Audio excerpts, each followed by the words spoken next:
Assalamualaikum warahmatullahi wabarakatuh. Siswa-siswi SMK Cahaya Bangsa, jumpa lagi dengan saya Bapak Eji Firmansyah dalam mata pelajaran Bahasa Indonesia. Pada hari ini, kita akan membahas sebuah topik pelajaran tentang mengungkapkan opini dalam bentuk kalimat yang benar.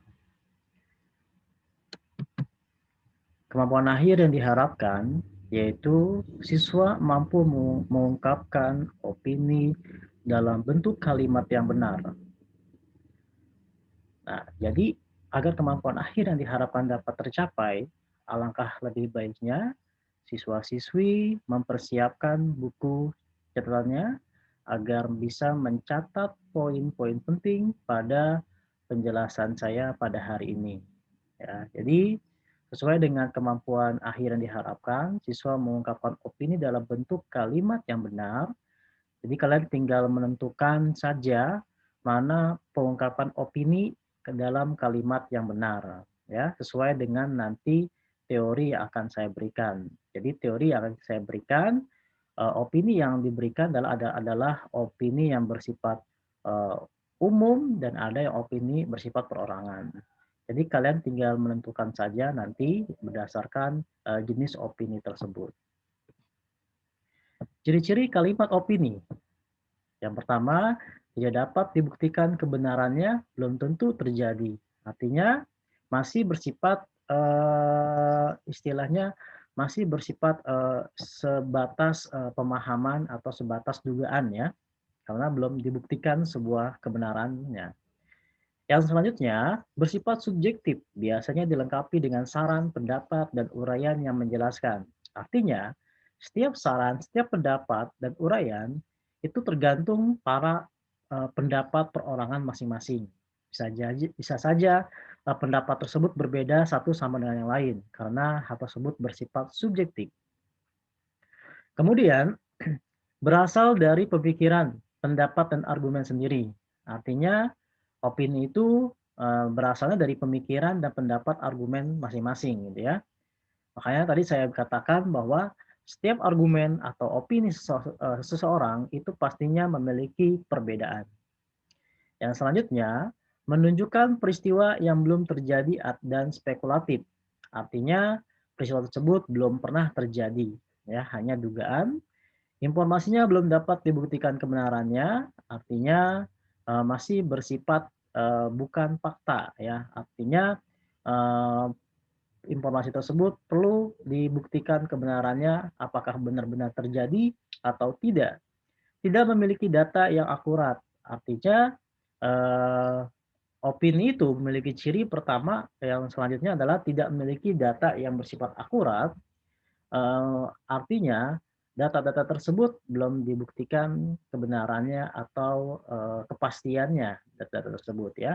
Artinya istilahnya masih bersifat simpang siur atau belum dapat diuji kebenarannya. Bersifat saran, usulan, nasihat, dan argumentasi. Opini itu biasanya ada terdiri dari saran ya. Saran seseorang, usulan, nasihat atau argumentasi. Argumentasi itu ialah pendapat seseorang. Mengandai, andai, dan biasanya banyak menggunakan kalimat seperti misalkan mungkin, menurut saya, bla bla bla bla, saya rasa, bla bla bla bla, sepertinya, bla bla bla bla, bisa jadi, bla bla bla, sebaliknya, bla bla bla bla, seharusnya, bla bla bla bla, tidak mungkin, bla bla bla, jika, bla bla bla, kalau, bla bla bla. Nah, jadi itu adalah ciri kata-kata yang biasanya menggunakan kalimat opini, gitu ya.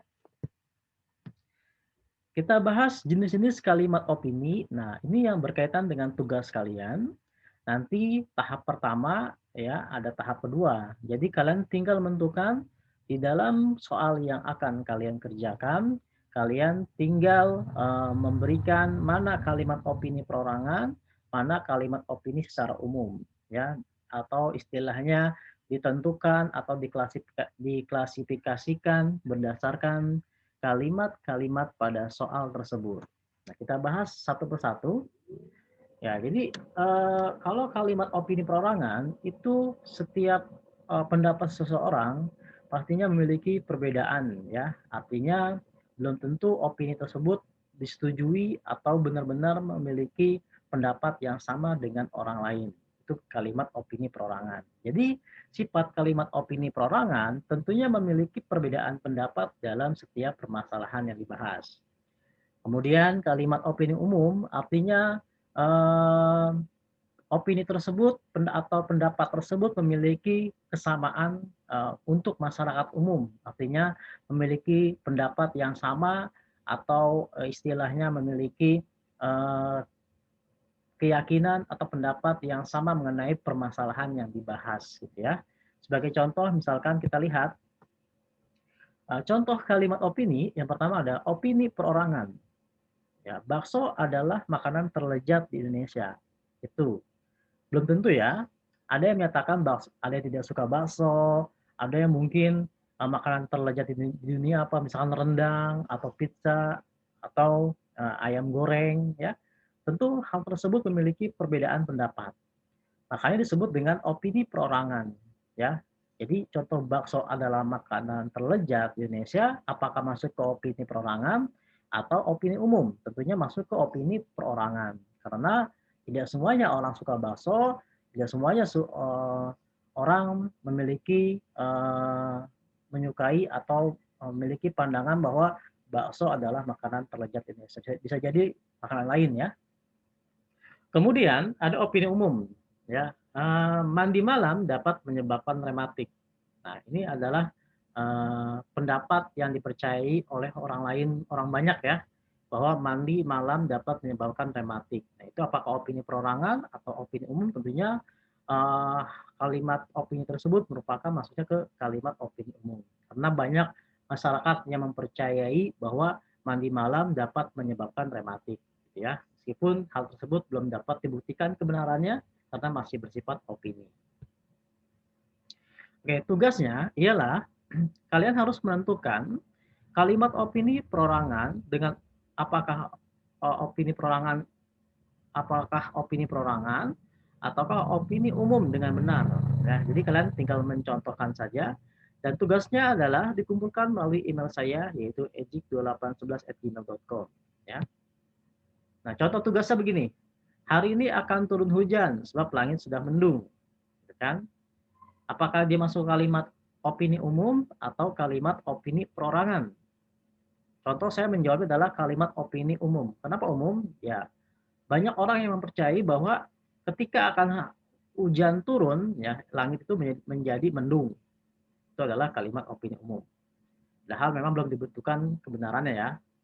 Oke, bukan disebut dengan opini.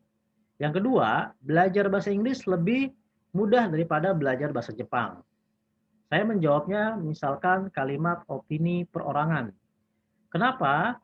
Karena hal tersebut merupakan pendapat berbeda-beda. Ya, ada saja mungkin yang mengatakan bahwa belajar bahasa Inggris itu mudah kok, ya, atau bahasa Jepang lebih sulit dibandingkan bahasa Inggris, atau bahasa bahasa Inggris ya lebih mudah daripada belajar bahasa Jepang. Mungkin sebagian orang tidak menyetujui, gitu ya. Ini hanya pendapat perorangan. Ya, ada juga misalkan yang saya katakan tadi bahwa oh belajar bahasa Jepang justru lebih lebih lebih mudah daripada belajar bahasa Inggris. Gitu.